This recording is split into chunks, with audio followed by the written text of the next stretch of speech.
আজি দুপৰীয়া কি ৰান্ধো আপোনালোকক দেখুৱাওঁ বুলি ভাবিছোঁ, কিন্তু মই এতিয়া পাকঘৰলৈ আহি ধৰিব পৰা নাই যে মই কি ৰান্ধিম। বাৰু যিয়ে নহওক কিয় ব'লকচোন চাই থাকোঁ আজি মই দুপৰীয়া ভাত সাজৰ বাবে কি ৰান্ধো। যোৱাকালি পৰ্ক আনি থোৱা আছিলে ফ্ৰিজত, সেইখিনি মই এতিয়া বইল কৰিবলৈ পাতি দিছোঁ। এফালে পৰ্কখিনি বইল হৈ থাকে মানে এইফালে মই দাইলখিনিও পাতি ল'ম, এইফালে পৰ্ক হৈ থাকিব আৰু এইফালে দালিখিনিও হৈ থাকিব। দালিখিনি ধুনীয়াকৈ ধুই পেলাই ইয়াতে মই নিমখ হালধি দি পেলাই বইল হ'বলৈ দিছোঁ। আৰু এতিয়া মই ভাবিছোঁ যে পৰ্কখিনি যিহেতু বইল হৈ গ'ল, এতিয়া মই পৰ্কখিনি বনাই ল'ম।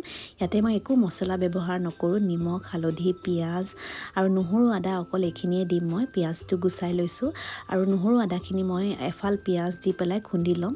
পিঁয়াজটো দি দিছোঁ ইয়াতে আৰু জলকীয়া দুটা দি দিছোঁ। এতিয়া মই নহৰু আদা আৰু পিঁয়াজখিনিও খুন্দি ল'ম আৰু এইখিনি মই ইয়াতে দি দিছোঁ। এতিয়া ভাবিছোঁ যে শুকান ভাজি এখনো বনাওঁ। ভাজিত মই ভাবিছোঁ যে মূলা ভাজি বনাওঁ মটৰ দি পেলাই।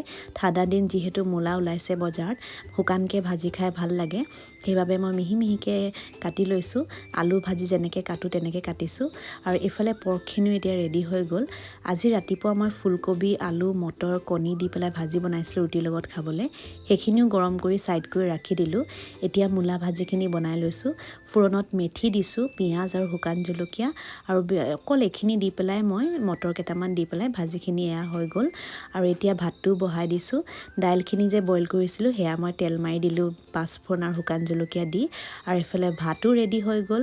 আৰু আজিৰ থালিখন কেনেকুৱা লাগিলে জনাব। আছিলে দালি, পৰ্ক, মূলা ভাজি, ফুলকবি ভাজি ৰাতিপুৱাৰ, ভোট জলকীয়া আৰু আচাৰ, আমৰ আচাৰ আছিল। কেনেকুৱা লাগিল জনাব। আজিলৈ আহিছোঁ, বাই।